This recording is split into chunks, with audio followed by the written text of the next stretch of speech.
You feel it, right? That little nagging thought that your money just kind of vanishes. You work hard, you pay your bills, but at the end of the month, you're left looking at your bank account wondering, where did it all actually go? I'll tell you where. That $10 lunch, that quick coffee, that subscription you forgot you were even paying for, it's not just disappearing. It's being pulled away from you little by little. It's redirected by a system that gets richer with every small choice you make. A system that whispers, it's just 10 bucks. Go on, treat yourself. They're not exactly lying, but they're not telling you the whole truth either. And that half-truth is costing you a fortune. I'm not talking about a few dollars here and there. I'm talking about a six-figure sum, a $100,000 fortune that should be yours. And today, we're going to figure out how to get it back. Look, that feeling in your gut isn't paranoia. It's pattern recognition. There's a whole system of marketing and cultural habits designed to keep you spending. It's not some cartoon villain plotting in a boardroom. It's just a network of sophisticated marketing, corporate goals, and social pressure, all built to do one thing: separate you from your money so quietly that you end up blaming yourself for being bad with money. They've got us thinking that building wealth is complicated, that it takes huge risks, or some lucky break. But the reality is, for most of us, financial freedom isn't about one big jackpot. It's about stopping the thousand small losses. It's about finding the little leaks in your budget and plugging them one by one. In this video, I'm not just going to show you where the money's going. I'm going to give you a game plan, a step-by-step guide to reclaiming the cash that's being siphoned away. This isn't about living on rice and beans. This is about redirection. It's time to stop funding their bottom line and start funding your own future.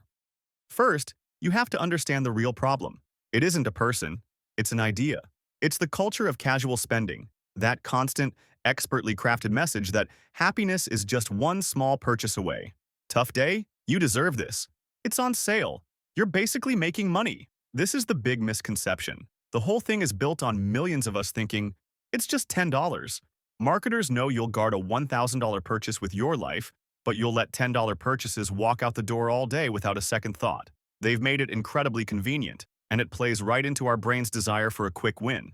Every time you tap to pay, you get a small hit of dopamine, a little reward that feels good for a second. But it's a loop. It keeps you coming back for another small hit, while the real cost stays totally invisible. Think of it like a faucet that's dripping slowly. One drop is nothing. You don't even notice it. But leave that drip going for a month, a year, you end up with a huge water bill. Your finances are that house, and the drips are those daily $10 habits we're told are harmless. This isn't a failure of your willpower. You're up against a multi-trillion-dollar industry designed to encourage this exact behavior. But you can outsmart it. You just have to know which drips to fix first.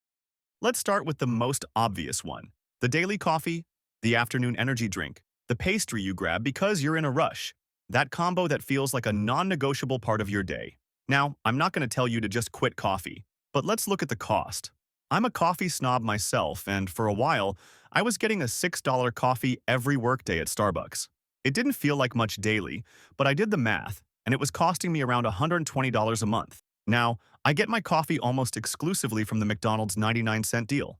It's not fancy, but it's still coffee, and that one simple change saves me over $100 every single month. It's not just me. Tons of Americans buy coffee out weekly. Let's be conservative and say you're spending just $20 a week on convenience coffee and snacks.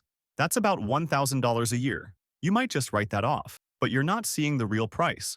That $1,000 a year doesn't just vanish. It represents a choice.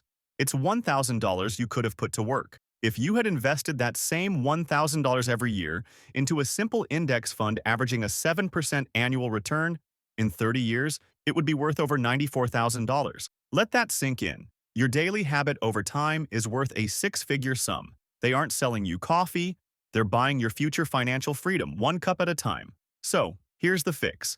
It's not about banning coffee. It's about being intentional. Maybe you brew at home. The 5 minutes it takes will be the most profitable 5 minutes of your day.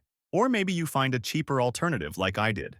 Then take the money you would have spent and automate it. Set up an automatic transfer from your checking to your investment account. You've just plugged the first leak and redirected a stream of cash from their pockets straight into yours. The next leak is silent and designed to be forgotten. The subscription swarm. That streaming service for that one show. The fitness app you used for 2 weeks in January. That free trial you forgot to cancel that's been billing you $9.99 a month for a year. This is a massive industry built on us being too busy to notice.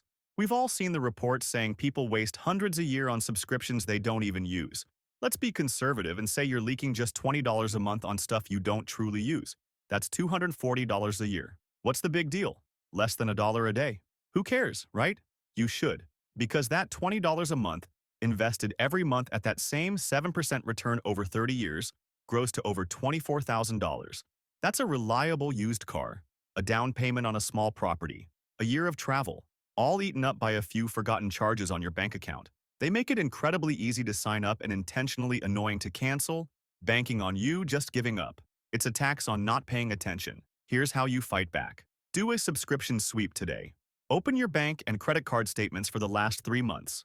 Go through them line by line and highlight every recurring charge.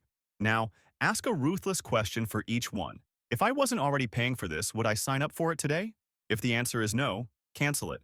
Right now. This isn't about ditching things you love. It's about eliminating the silent drains on your account. It's a one-time purge that pays you back every single month. If you're already feeling fired up and ready to take back some control, do me a favor and hit that subscribe button. This channel is all about finding ways to get ahead, and we're just getting started.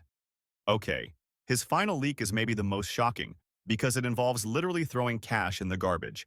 I call it landfill larceny. It's the food you buy with good intentions but never eat. The wilted lettuce, the moldy bread, the leftovers from 3 nights ago. This is a quiet killer of budgets. Government data shows the average American family throws away an incredible amount of food. The EPA has estimated that food waste costs a family of 4 around $500 a year. That's $125 every single month, going directly from your fridge into a landfill. Let's really think about that. That $1,500 isn't just wasted food, it's wasted potential.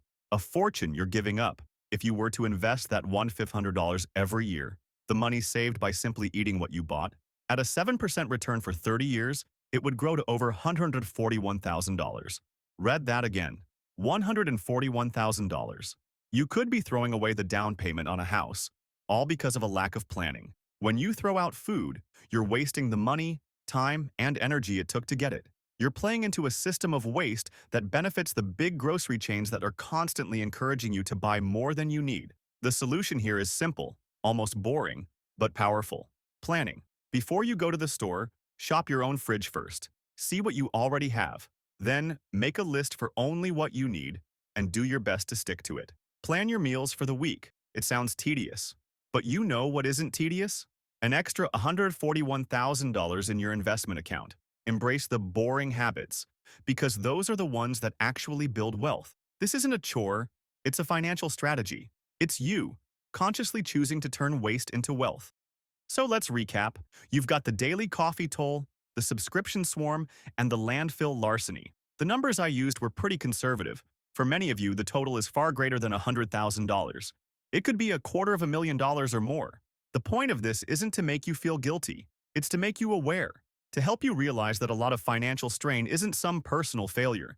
It's often the result of a system that profits from small, unthinking decisions. But today, that can change. You're aware now. You have a game plan. You know where the leaks are. Your mission is to plug them. Start with one. Just one. Commit to doing the subscription sweep this afternoon. Commit to trying a cheaper coffee tomorrow morning. Commit to making a meal plan this Sunday. This isn't about being cheap. It's about being conscious. Every dollar you reclaim is a vote for your own freedom. It's money you can use to pay off debt, to invest, to travel, to leave a job you hate. It's you taking back the power. Now, plugging these leaks is step 1, but there are bigger, more complex traps out there. Ready to learn about the next one? Click on this video right here, where I expose the system's 401k scam and learn how the biggest tool for your retirement might have hidden flaws designed to slow you down. Stop funding their fortunes. Start building your own. Thanks for watching.